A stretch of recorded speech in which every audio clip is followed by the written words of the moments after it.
मुझे दुख होता है आपको यहां देखकर, दुख हमें झारखंड के लोगों को भी देखकर होता है, लेकिन आपके लिए दुख थोड़ा ज्यादा इसलिए होता है कि जैसा भी सही जमशेदपुर वालों को झारखंड मिला, सरायकेला वालों को झारखंड मिला, धनबाद वालों को झारखंड मिला, बोकारो वालों को झारखंड मिला, हजारीबाग गिरिडीह को झारखंड मिला, रामगढ़ को झारखंड मिला, रांची को झारखंड मिला, लेकिन झारखंड बनने का हकदार और झारखंड में शामिल होने का हकदार पुरुलिया, झारग्राम, बांकुड़ा के लोग भी रखते थे।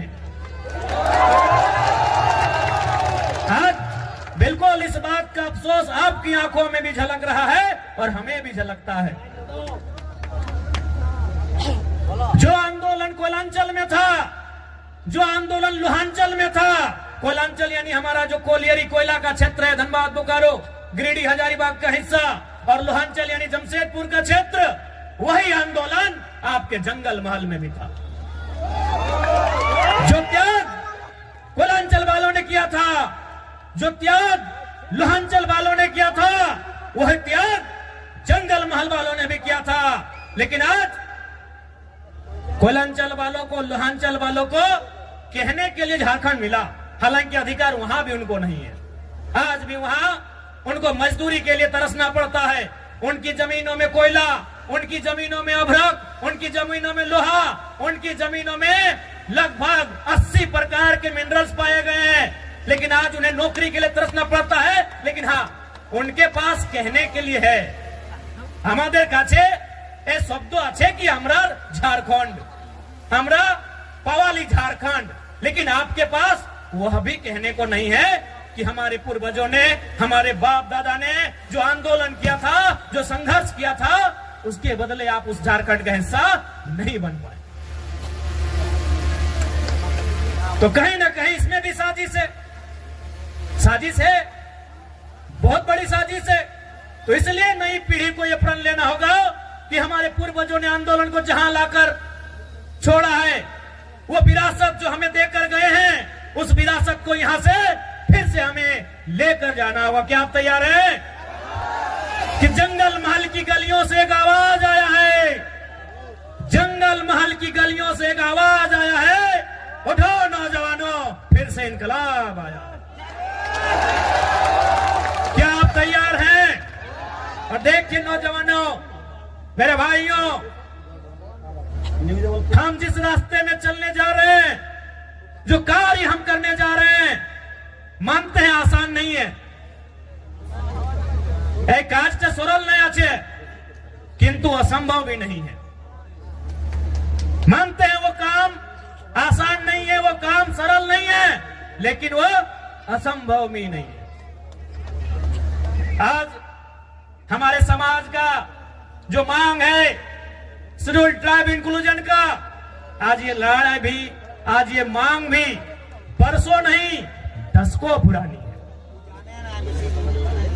इसलिए एक बात हमेशा याद रखिए, आज चाहे सामाजिक आंदोलन हो या किसी प्रकार का आंदोलन हो, जो लोग अगुवाई कर रहे हैं, जो लोग लड़ रहे हैं, शायद वो कल नहीं होंगे, आज हम लोग भी कल नहीं होंगे, लेकिन आपका समाज, हमारा ये बृहद समाज जो हजारों लाखों साल पुरानी परंपरा और संस्कृति से परिपूर्ण है, वो समाज रहेगा।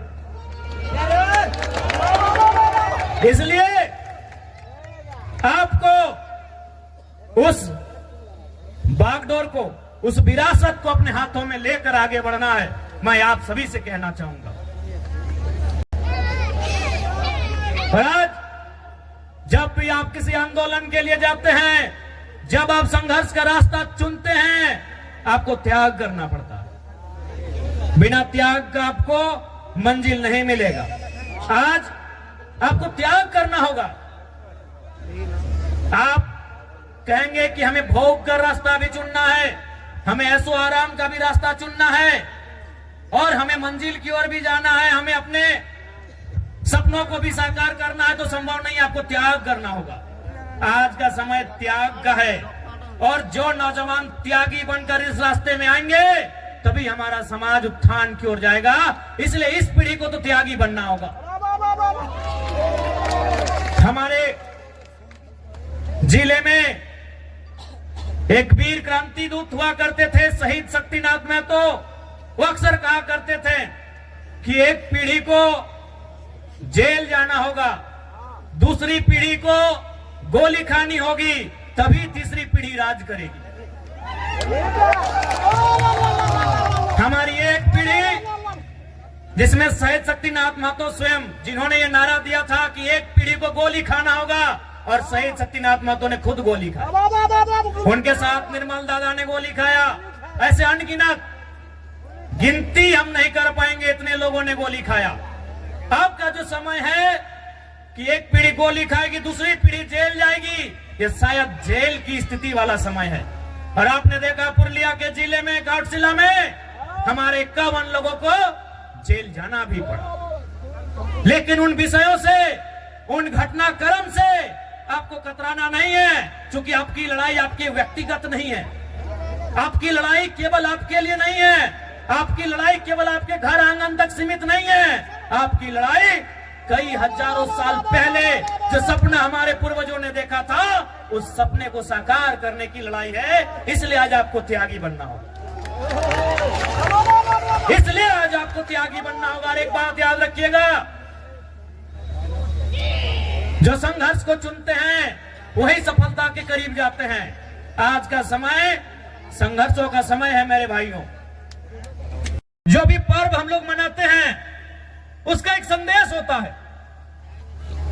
हमारे जो तो पर्व आछे, जो तो त्योहार आछे, ওদের ভিতর একটা মেসেজ আছে, সন্দেশ আছে কি আর মানে কি, এই কাজটা আমাদের পূর্বজ কি জন্য করেছে, এই কাজটা কেনে, এই বরদ খুঁটা কেনে, এই কাড়া খুঁটা কেনে, এই টুসু কেনে, এই করম কেনে, জিতিয়া পরব কেনে, এই কোনো না কোনো ওদের ভিতরে একটা মেসেজ আছে। তো বরদ খুঁটার মানে কি সবাই জানি कि আমরা चासा लोग माने की न सावन महीना का जो समय होता है हम वो खेती बाड़ी करते हैं, धान लगाते हैं, हार जोतते हैं। इधर भी वही टाइम होता है ना। अब मार्च में नहीं ना करते हैं, न 2-4 खेत देखे थे मार्च तरफ। यानी हम सावन महीना, जिसे हम लोग अंग्रेजी के कैलेंडर में जुलाई अगस्त के आसपास कहेंगे, यानी उस समय हम क्या करते हैं, हल चलाते हैं और खेत में धान लगाते हैं, और मूल हमारा संबंध धान से। उसके बाद का जो समय होता है सितंबर आधा, अक्टूबर पूरा, और थोड़ा सा नवंबर, यानी 1.5-2 महीना क्या होता है कि हमारा जो बरद है, काड़ा है, उसको रिलैक्स हो जाता है। तो भाई रिलैक्स हो जाता है तो उसको हम लोग क्या करते हैं, इस त्योहार में उसको पहले तेल लगाते हैं। हमरा की करी वाके तेल मखाए कहे ना, तेल किसको मखाया जाता है, लगाया जाता है, जो थका हारा होता है। आज के यदि हमारे घरे यदि बाड़ी कोनो पहुना आसे, कोनो कुटुम आसे, तो हम उनको क्या करते हैं कि बैठिए थोड़ा तेल लगा देते हैं, भाई आप बहुत दूर थक के आए हैं। तो तेल किसको लगाया जाता है, जो थका होता है। तो हमारा जो बरद है, काड़ा है, ये सावन महीना में इसको जोतते नारते ये थोड़ा थका है। अब इसको तेल लगा के बोल रहे भाई थोड़ा सा तुम अब तंदुरुस्त हो जाओ, तुम थोड़ा सा फिट फाट हो जाओ। कहे ना, फिर अब आ रहा है कार्तिक और अगन का महीना कि धान काटना है और फिर तुमको काड़ा गाड़ी में लोड करके घर पहुंचाना है। अब धान काटने के बाद फिर बरद गाड़ी में लोड करके घर भी